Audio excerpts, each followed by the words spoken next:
Hello, everyone. Welcome to today's webinar as we explore practical strategies for retaining talent in 2022. It's certainly a topic that has had a lot of airtime of late, and we look forward to drilling down to the key research, the contemporary approaches, and sharing, most importantly, some real-life strategies and experience that will be relevant to you. Some very quick housekeeping. The session will be recorded. For your questions, please put them in the Q&A, and we will leave some time at the end of the session to respond to those questions. So we really welcome your interaction. And we're also going to have some polls and also look forward to any responses that you might want to make in the chat. So without further ado, I want to introduce myself first up. My name is Helen Burton and I'm the Executive Director of LHH here in Queensland. I'm also a member of our Global Talent Advisory team. As many of you know, LHH is an international company and we have a very strong global and local footprint in talent and career development. My personal experience spans 35 years, which is actually quite scary when I think when I started my career, across professional services, sport and recreation, international management consulting, and then in my time with LHH, working with a lot of organisations in both the private and public sector, and particularly at the moment on talent and career development projects. On a personal note, I have two university or slightly actually early 20s children, and my son has just started his first job in IT. And it's been fascinating for me to watch him as a millennial determine what he values in terms of a job and a company and what keeps him happy and engaged. And so when we look at this concept of talent retention, for me, it's often a very personal, individual thing, as well as broader organisational strategies. So without any further delay, I'm going to hand over to Julie to do a personal introduction. Hi everybody and welcome. I'm Julie Cadner. I am a HR leader now, I have to say. I think it's taken me a while to get to that. I've had such a varied background across my career. But I've been working for over 30 years now across financial services mainly. Starting my career in financial markets, unlike most HR professionals, I actually have a Bachelor of Business with Finance and a Master's in Applied Finance. So I spent the first half of my career in financial markets, very much across debt capital markets and money markets, and then into strategy, still around that field, before I then found that the people side of the business really interested me. And I was also lecturing at that time in postgraduate financial markets economics, and started to learn more about learning and development and the importance of that.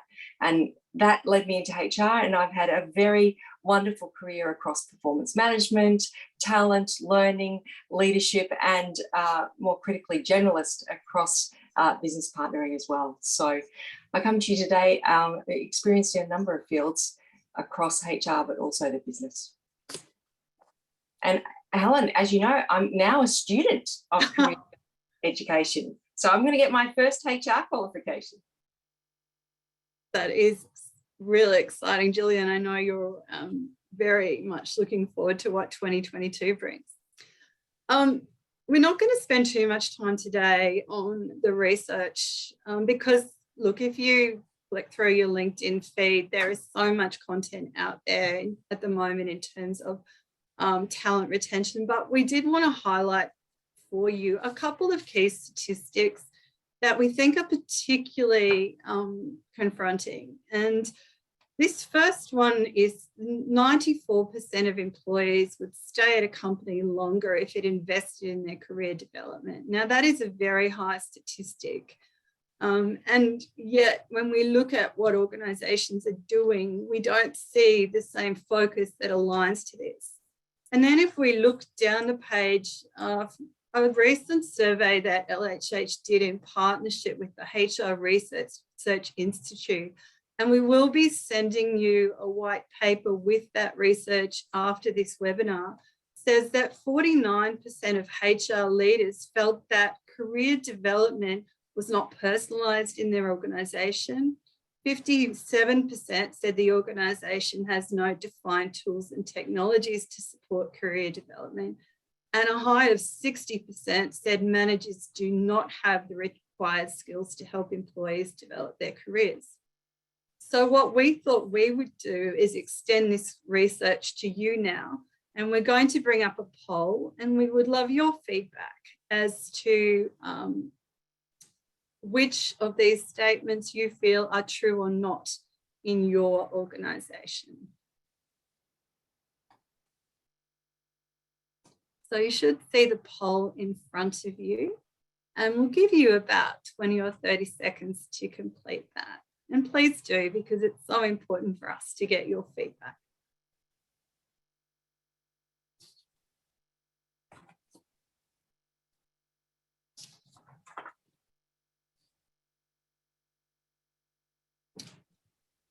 And as I look down those questions, again, for me, what's really interesting is that last one. And Julie and I were talking earlier about what differentiates a development plan from a career plan. And I'm sure many of you have seen leaders kind of tick and flick and lodge it on the system without really exploring the interests and motivations of their employees. And it's these interests and motivations that can be absolutely integral in retention.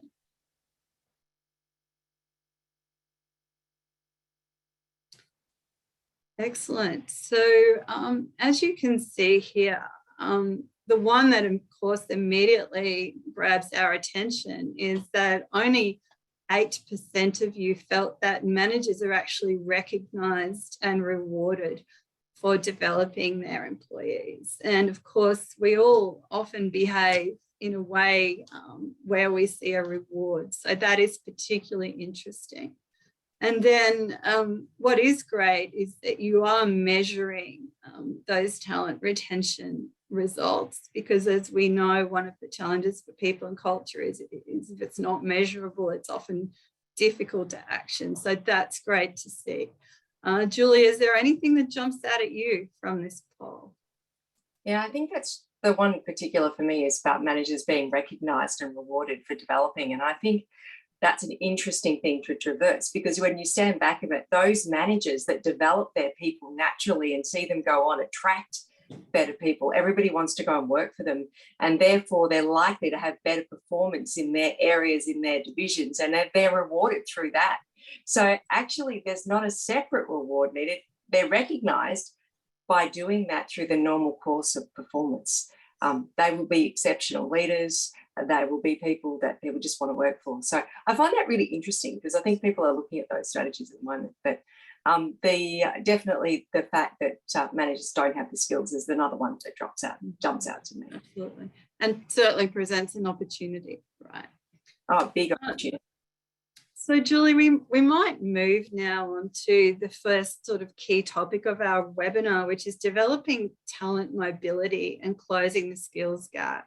And I'll give you the floor now just to quickly touch on some of the research before we sort of move into you sharing more of your experience in the space. Thanks, Helen. I guess I wanted to share this data with you because I think it's really important in capturing what's going on at the moment. And we all know what's being reported at the moment. We're all seeing the articles on the Great Resignation, you know, the talent shortage. And I know executives are leaning into HR very heavily around this one. But I think it's really important that we start to understand, you know, what is really happening here. Because what we've actually seen is the fourth industrial revolution. This has been happening for some time. It's just all of a sudden COVID's exacerbated it. It's accelerated those issues and brought it front of mind. So I think what's really important to note is that it's important to understand the internal as well as the external, but we are certainly seeing critical gaps here across advanced IT and programming. That's not going to be a surprise to anyone. Leadership, critical thinking. It's not just about the roles we're going to be seeing. It is about skills, and they're human skills. that we're lacking as well. Innovation is definitely there, advanced communication, and we're going to see that from that ability to take and understand transformation, strategy, IT, and communicate that in a simple and understandable way for all employees. And definitely insight. Funny one for me is that everybody talks a lot about data analysis and insight, and we need to all become data scientists. That is just, to me, laughable. What we need to be able to understand is, what is the data we need? How do we get that? And how do we draw insight from it? And we don't need to be super Excel gurus to do that. We've got a lot of AI that helps with that. We have a problem here in Australia right now. Everybody will be aware of that. COVID, the borders closing, we've opened up. Not everybody's going to rush here. And you can see here the change in the visa status that we've seen over the last couple of years, and why we're now suffering across all industries. But we are seeing job vacancies increase by 54% since 2019. You'll see that on Seek, you'll see that on LinkedIn, all of the data's there. But there are particular pieces that we're seeing. Cybersecurity analysts, we're going to have a huge shortage of them. We're going to start to need to build those now. And we need to also understand, everybody's talking about data literacy skills. Every millennial is data literate.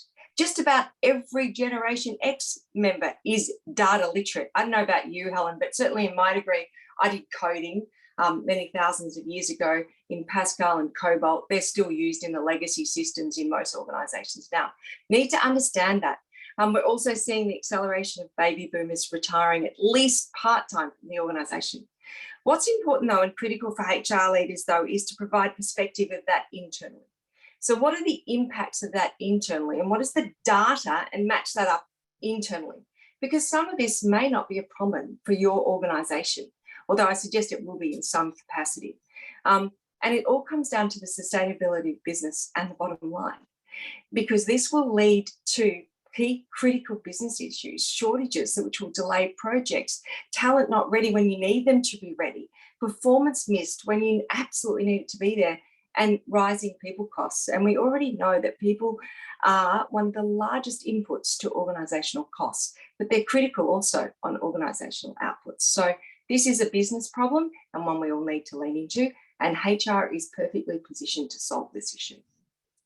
Absolutely, Julie. And what we hope that this data will give you, again, is a platform for discussion with your stakeholders as you start to develop your strategies, or in fact are implementing them.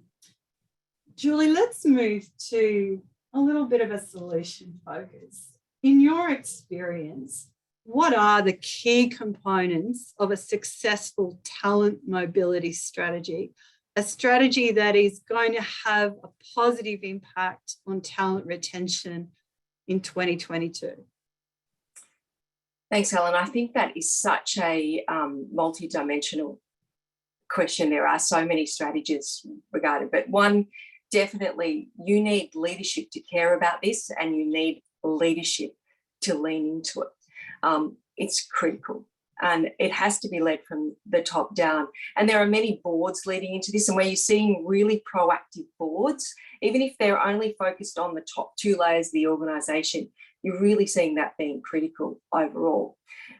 You need segmenting of the workforce. It's not a one size fits all, and not everyone is talent. Everyone can be talent, but they're not. We all need focus. We've all got finite resources. And I think for me, what's been critical in what I've seen in organisation is that ability to segment around what's required to manage talent at the top levels, at a leadership level. Where are your critical roles? Have you mapped those critical roles? Do you know what they are for today? And do you know what they are in the future? And how would you build that? I think career mapping is absolutely critical, Helen. And I think we need to help individuals understand where their current skills are. So do you have assessment in place? Do you have managers that are able to talk to people about their current skills, where their strengths are, and where they can actually map to other roles within the organisation? Because most of us don't know. I didn't know. I didn't even know I'd end up here today. And I think that the easier we make it for people to see that transition from one role to another, and the importance that skills make in each of those roles through competency maps and through career maps. It just makes mobility much faster, and that internal mobility much more transparent and easier for people to move around. I think also for me, one thing that I am seeing are the tools and resources. Now, they don't need to be fancy talent mobility tools. They help. In large organisation, they are helping to identify latent talent, that talent that exists in the organisation. And you and I have talked about this before. You come in, everybody knows what your CV looks like, what every other role was that you did, the strengths that you bring to an organisation, and all of a sudden, you're now just the role you've just done. Whereas some of these talent mobility platforms like Globe, Rejig, Phenom are helping them come alive again in organisations and helping proactive approach to, well, here's some people that actually have these skills for you. You don't have to go externally. And where they're mapped to learning management systems and learning that's particular to help that individual bridge the gap, those organisations are going to absolutely fly, because then there's this proactive. If you'd like to go from A to B, just complete the following. And that helps people to reach through. So I think it needs to be purposeful. You need to absolutely know where the critical shortages are going to be and help your people to identify what's needed to get there. And you need managers to have proactive discussions. But you also need, I think, for me, that talent marketplace. Now, in large organisations, as I said, you can use the platforms, but there are simple ways. Training your recruitment team or your recruitment partners to be that for you in smaller organisations can be quite successful.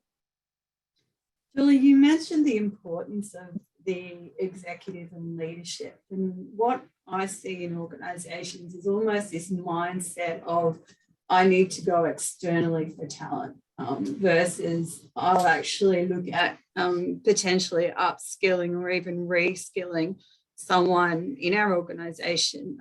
How have you been able to sort of change that mindset at a leadership level?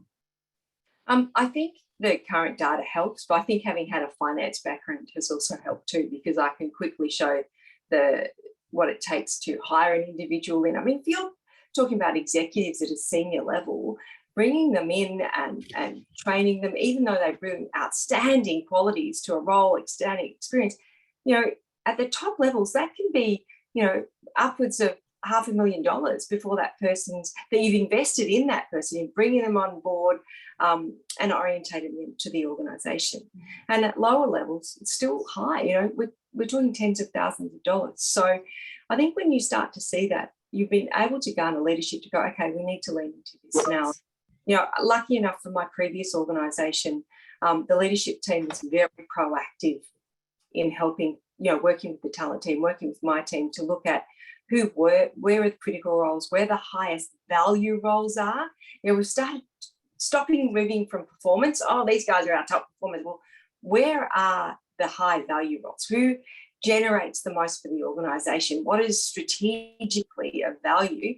And then understanding what they may need. So, formal assessment was taking place to understand where those gaps might be. How do we develop them for readiness?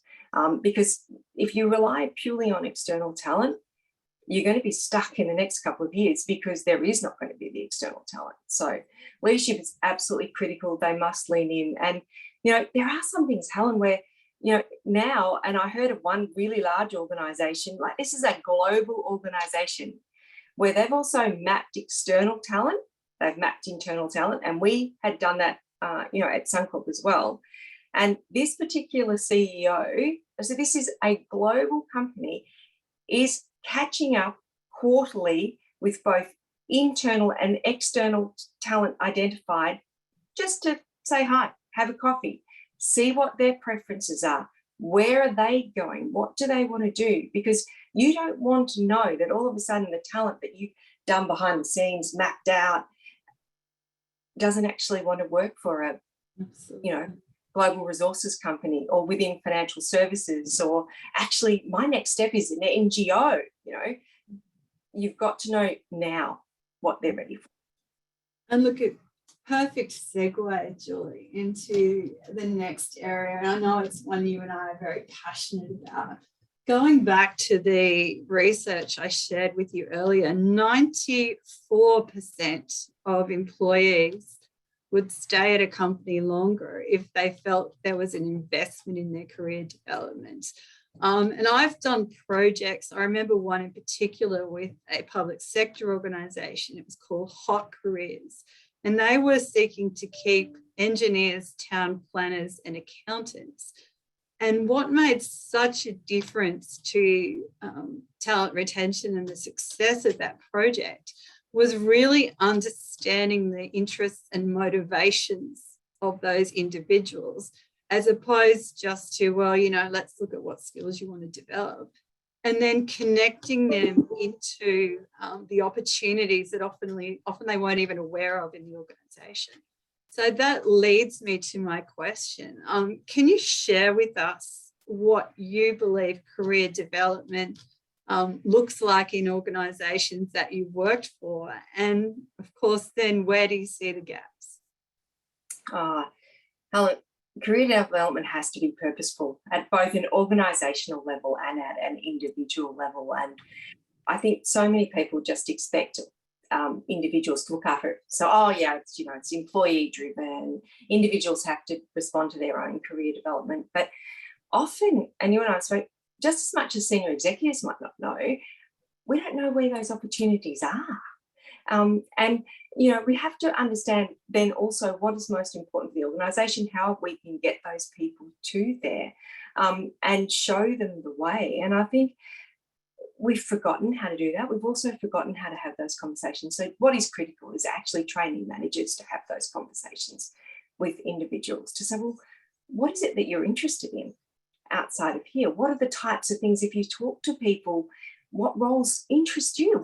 What are the things they're doing that you think might excite you? And what does that next step look like? In training managers also, we have to help them understand the different roles in the organisation as well and have some tools to do that, because often they're very siloed and they only know about their own division or their own area. And sometimes that takes, the talent team to help them with that and support them, or external partners to help on that assessment. The other thing is, I think you've got to do assessment regularly. People need to understand what, their cognitive capability is, their behavioural assessments, doing career assessments, those preferences. Most schools do those now. I think year 10, anyone with children that you would have heard of the Moresby assessments or other assessments where you look at career preferences. There are so many people in organisations today that have never done that. So they don't even know what they could, what their natural preferences are, which we know helps people to be successful. So I think you need some of that happening in organisations. You do it at the top level. That is just a given. But I think the ability to be able to have more purposeful assessment available to organisations at all levels of the organisation is critical. And I think that helps. I mean, one of the things that's been fantastic about the wonderful program Suncorp has, the Future Ready program, is that assessment is an aspect of that before people then choose what development pathway they take. And it doesn't stop them from taking a particular pathway, but it does help them to, I guess, have some awareness about where they would be most successful. So hopefully there's so many answers to that question, Helen. It's an area you and I are both very passionate about. Julie, when you look back on the programs that you've been a part of, what would you do differently today to perhaps a year ago or even, 2 years ago? I think, sometimes we put these programs in place and there's always a reason for these programs, and a lot of investment goes into them. And many of us, particularly those from development backgrounds, just think it's, pretty normal. Here we go. It's all up there. Go for it, people. And we kind of just allow people to self-direct. But without that more purposeful management behind it, and where people can actually, and marketing, they can be actually wasted investments, and you're never going to get the return on them. And I think for me, in standing back and having a look at some of those programs now, you need sponsorship, and you need really high level sponsorship. You need to be able to market those programs and talk to people about it. Use case studies where it's been successful and people can talk about a change in direction, a promotion, or where they've gone. And I think there needs to be definitely role availability. So one of those things that I've seen in a lot of the career development programs, people go off and do wonderful development. They become ready to do something else but there's nothing for them. And I think you've got to have a proactive approach at moving them across that organisation into new roles. Take a chance on it, even if it's just a secondment, Helen, where they can practice the skills, demonstrate that they have those skills. One of those things we kind of made that happen because we could see a lot of people finishing these courses or losing traction through the courses and interest, was to actually put people in some secondments, because I think a lot of people on the call today would say that a lot of managers value externals over internals, but sometimes when they can see they've got gold in front of them, they'll go, oh yeah, we'll just hire this person. Yeah. So I think making broader strategies part of development, offering them opportunities for experience, bringing in sponsorship, and marketing the hell out of it. Yeah, absolutely. And look, we were just talking earlier, weren't we, about sometimes the investment that organisations make in exit interviews. And I saw some research recently that said over 50% of the reasons why people leave, if they'd been explored earlier, could have been actioned and mitigated. So to me, that just shows the opportunity for both our leaders to engage more effectively with their people. But as you said, supporting people through a journey, changing their mindsets around their careers. I recently worked with a group of leaders and I said to them, pick the most talented person in your team who you would want to keep above everybody else. And then I said to them, what are their values? What's important to them? And very few of those leaders could answer that question confidently. So I think there's such an opportunity for us to get some quick wins in this space around that, developing those new skills.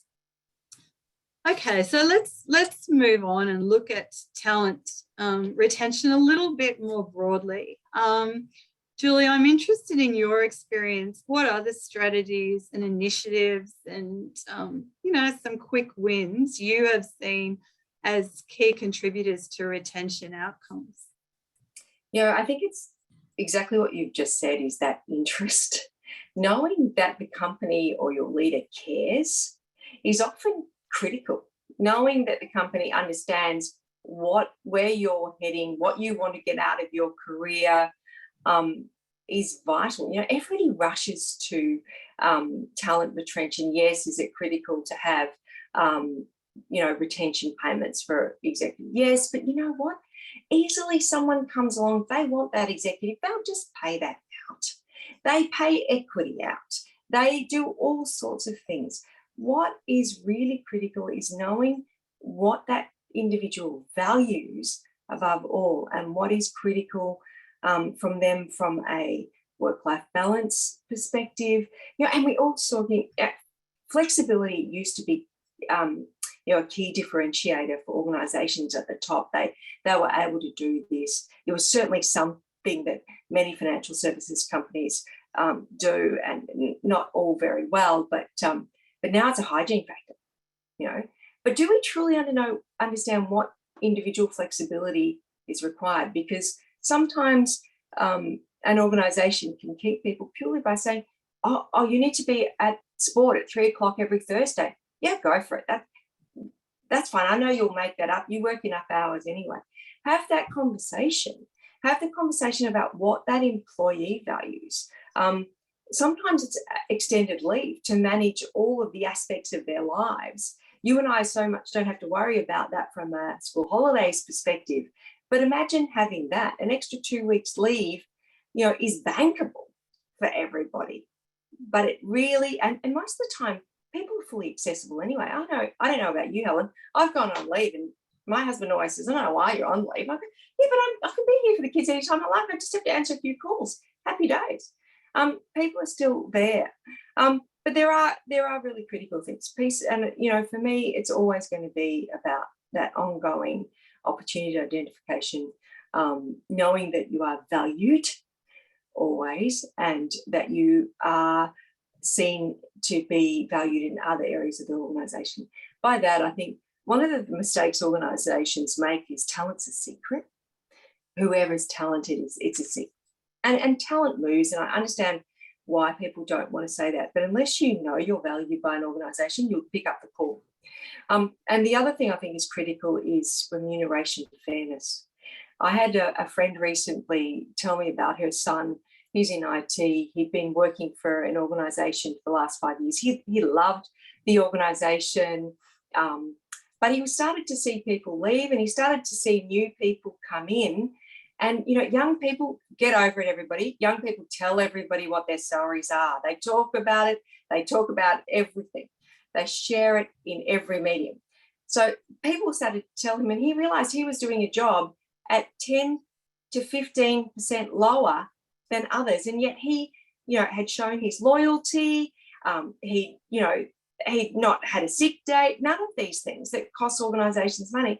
So he picked up a call, got a call out of the blue, got poached by another organisation who offered him 50% more than what he was on. Now, he's gone. He's gone to a startup, and his mum goes, this other company, it's been there. They're young. Go for it. He can always go back. But I think that fairness is really important, because you don't want to be sitting there doing a fantastic job, getting good performance reviews, successful performers, outstanding performers, and other people are being brought in to do the same job on more money. And I think fairness, and particularly for the millennials, and you'll know this about with all the debates happening in your, Helen, for them, fairness and equity is huge. And I think if we ran a values survey across the millennials, that's going to be in the top 5 of their values, is fairness, equity, and justice. And I think that whole fairness, that I'm getting the same for the same level of performance, is gold. So it's not about extras, it's not throwing money at it, and sometimes you'll need to do that, but it's about being valued. Julie, I might just move back. You talked about flexibility, and I have spoken to my HR leader clients in IT, and they're saying, none of our workforce want to come back into the office except the millennials, because they want the socialization. And then, how do we make that work? And Suncorp, from my understanding, has always had a really strong talent attractor and retention factor in that sort of flexibility that's offered. And then there's research coming out at the moment saying, well, how do you keep people who are working virtual, productive, engaged, accountable? So could you share, some of your experience around how to make that sort of flexible model work, and how to maintain performance and engagement? Yeah, I think it's going to be critical for organisations, Helen. This is something Suncorp has done for a decade. They have nailed it. They've owned that space, and it's been critical for talent. I think the issue going forward for those organisations that have already got well-entrenched practices at a leadership level, at an organisational level, is now that it is just a hygiene factor. And, I think we do have to have a blend and what's right again for that individual, what are the critical skills. We still need, and I know, for me, the last 2 years was incredibly challenging. So even though I've always worked for an organisation that was primarily my team, primarily in Brisbane throughout the whole decade, I've been in Melbourne. So I have always worked remotely, whether that be in the office or here and travelling, but that was all taken away. But we could still understand through good performance management and good performance conversations and connecting. And this is a wonderful media, that by using the right tools and connecting with people, making sure that you can, you've got a whiteboard going. my old team were awesome at this stuff. They were just fantastic. They would use all the interactive measures. But again, you know, you can connect people in different ways and understand when it's needed to come into the office, and we will need to go into the office. You know, we will need to go and have coffee. We still, you know, I missed the water cooler conversations, and that can be critical sometimes, you know, to positioning within an organisation and that talent mobility. But I think we also need to understand we need to use the tools that we now know, have learnt to love and loathe at the same time. There was a few weeks ago, I thought I'd had enough Zoom meetings for a lifetime.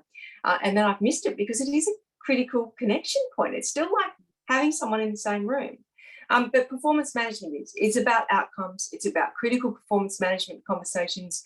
Leaders need to be able to understand how to manage the remote workforce as well, and not to be afraid to have conversations. And, you know, those critical conversations, you know, I think as Australians, and I think it's a very cultural Australian thing, is we avoid conflict. But we've got to see it not so much as conflict, but actually just part of the tools in helping others reach their, you know, potential. But yes, it is about outcome. Very clear goals, and not 50 goals, clear goals, just a few. How are we going to get them? How are we going to monitor people and measure them and continue to have those conversations, and not let people go offline for 3 months without talking to them? Absolutely. Because you deserve what you get then. Very true. Julia, my last sort of formal question before we move on to the Q&A is, there's so much rhetoric in this space, there's so much research, and, you know, this links to some of the questions that we'll explore in a second.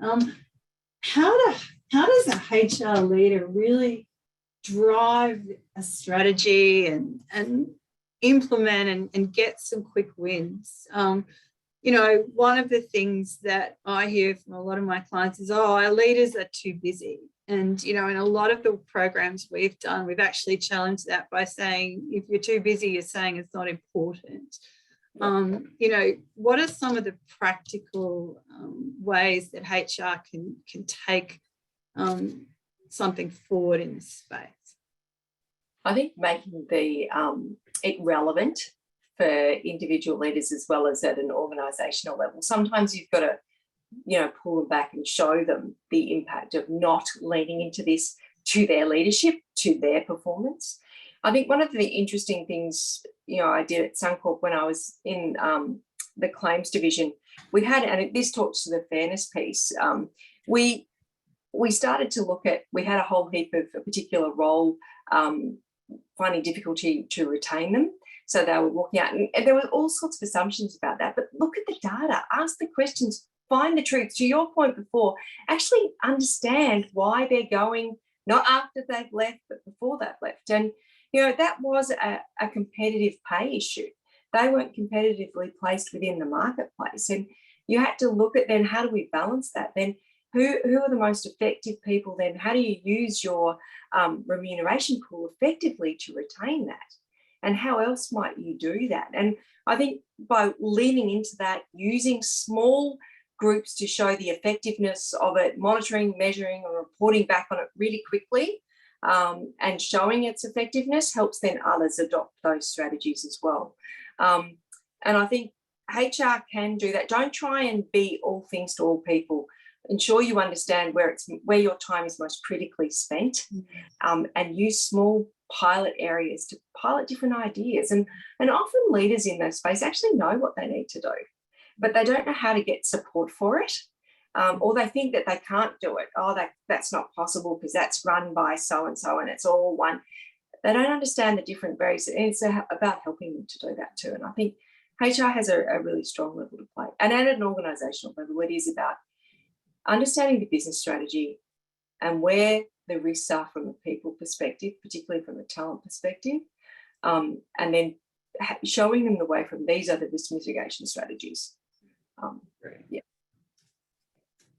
Okay, so what we've covered to date is we've looked at, you know, how do you design a talent mobility strategy? What is the role of career development in that? And how do you implement a career development strategy in your organisation? Then we've gone a little bit broader around talent retention. So what we're going to do now is move to your questions. Please do put questions in the Q&A for us.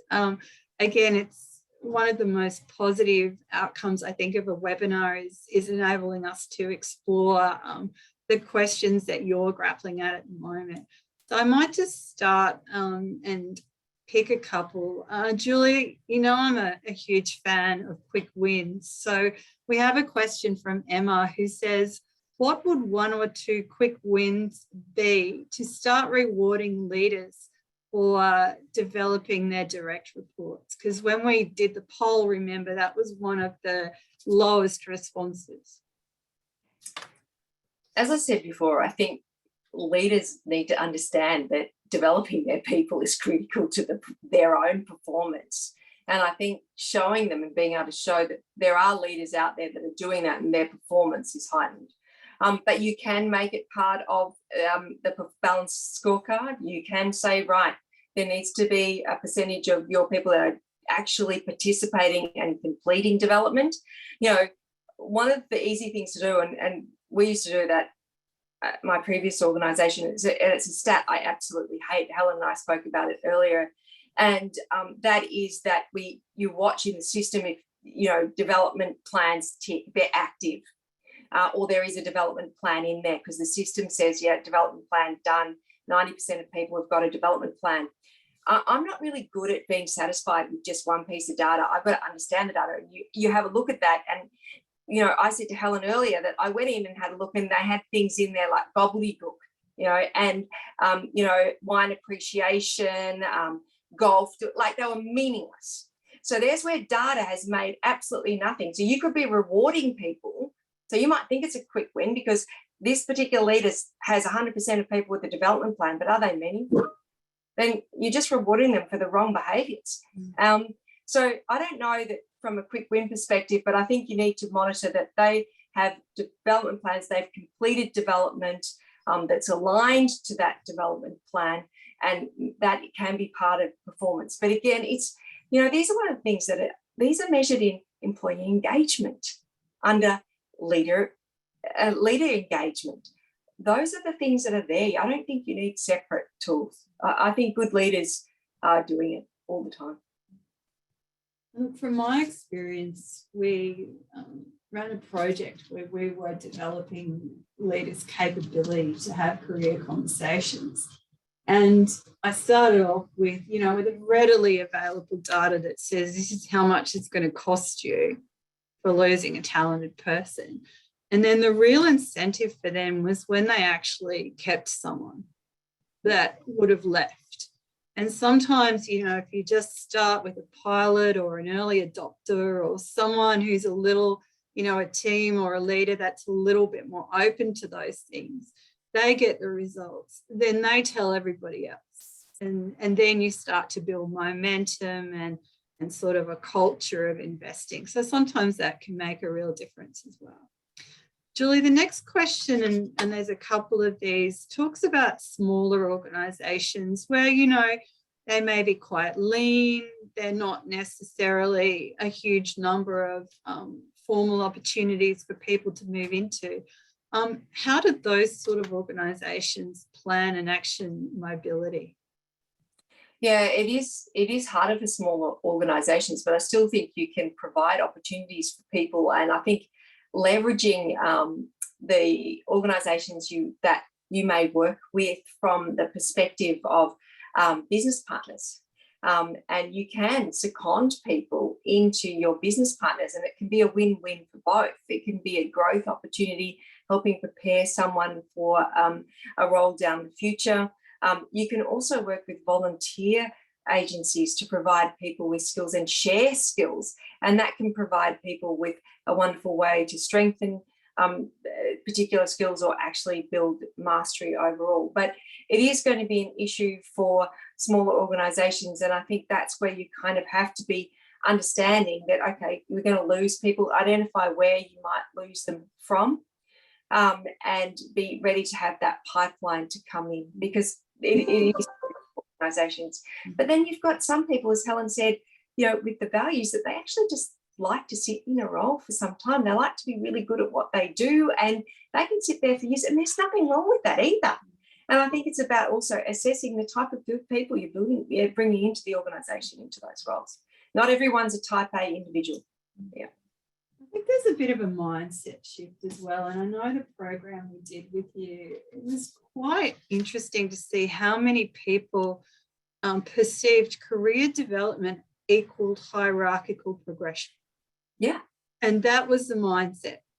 And yet when you started to change that mindset and say, look, it could be a move into a different project, as you've talked a lot about secondment. So even in small organizations, if you understand where your employees have motivations and interests, you can often do things, even in the context of their existing role, that are going to really address their career development needs. But if you don't have the right framework to explore that and understand them, then you've got nowhere to go. So again, I think, often it goes back to, doing some work around shifting mindsets, but also having a different framework and conversation with your employees.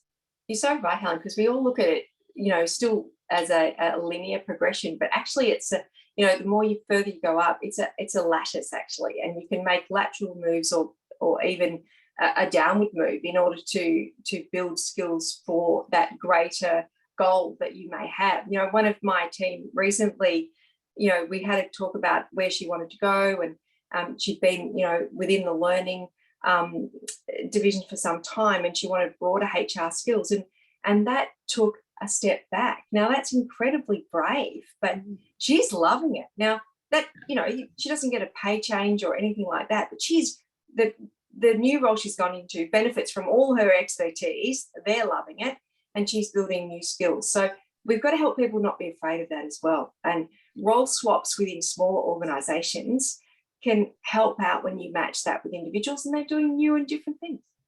Yeah, absolutely. So I'm not going to steer away from the hard questions. So there's a couple here about, which career assessment tools would you recommend? And I've got some opinions on that, but I'll hand over to you first. I think it's really different at different levels. And, I think, Helen, you're much better positioned to answer this than me. And for me, I always go to the experts for that sort of thing, because I think we don't have a lot of org psychs sitting in organisations with that currency. And I will always go to the external experts, whether that is at an executive level, it's really thorough assessment, that is, 360, cognitive, behavioural. But yeah, Helen's, I'm going to always, as you know, throw to the experts, because I think these things are evolving so readily right now. And I think it's not just a one size fits all.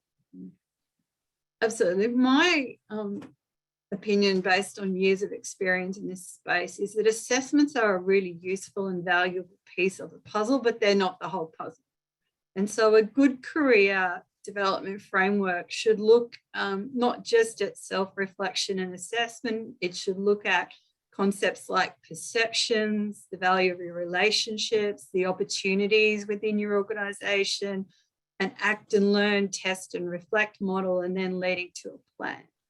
Now, in terms of assessments, personality assessments can play a useful part in career development, because we all know that the research says if we're working aligned to our preferences over time, we are likely to be more satisfied and engaged in the job.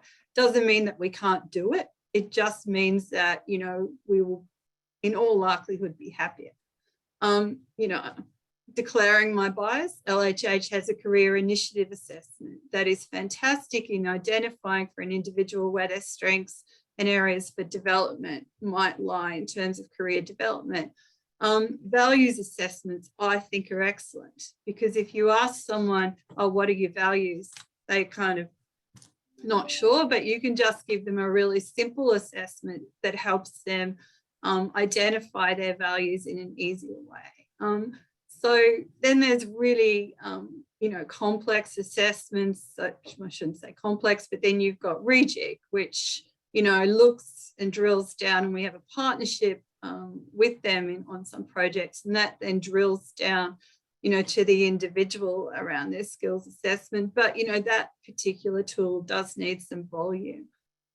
So there are just some of my ideas and feedback. And, if anyone wants to reach out to me personally, I'm happy to take a deeper dive with you and, give you a little bit more detail about what's out there. But assessments by themselves, without some sort of group or personal debrief, in my opinion, don't bother. Because they really need to be properly interpreted for the individual, at least in some sort of group environment. What's your feeling, Julie? Absolutely, Helen. And that the team at Suncorp is in the Future Ready team is trained to be able to provide that feedback to them, and we use the assessment tools. I think it's really critical because, I think people can often see these assessments and be surprised by them. Even at a very senior level, you can be blown away by something that you actually weren't aware of or didn't have self-awareness of, at least anyway, or completely disagree with. And you have to look at that and provide feedback. And it is only, as you said, one measure in time. And I think it's an important one. Mm. And look, the other thing I'm passionate about is skills assessment. It's a really important question, not just your capability, but your interest.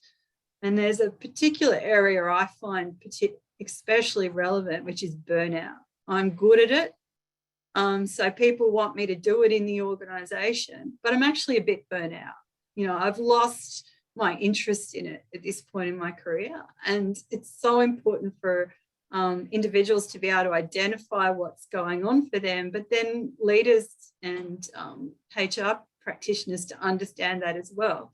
Because far too often I think we go, congratulations, Julie, we want you to move to this area because you're really good at this. And you're saying, well, you know what? I've been doing it for 5 years. I'm actually looking for something different. Okay, let's move on through the questions. I think there's certainly a comment about assessments labeling people, and I think, we're all cognizant of that. I can't count on, people say to me, I'm an ENFJ, and I say, what does that mean? And they say, I don't know. So hopefully we're a little bit more sophisticated these days in some of our assessments. Julie, I might pass this one to you. Pierre says, keen to hear your tips on how to remain competitive for existing employees if you are restricted by a certain percentage of salary increase. So I'll just pass that easy one on to you, hey?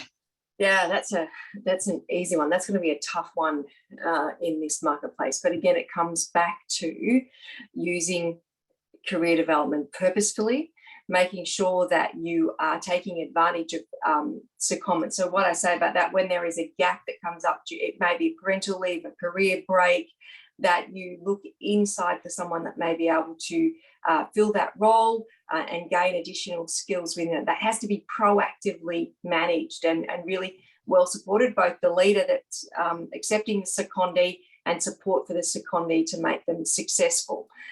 It's also about making sure you're bringing people together regularly. I think I stayed at my last organisation for such a long time because I had such strong personal connections, and Suncorp is an organisation that has an immense care at its core, with most people that work there having that, and knowing that you just lean in it, and it's delightful to be a part of, quite frankly, and it probably entices you to stay because it's comfortable.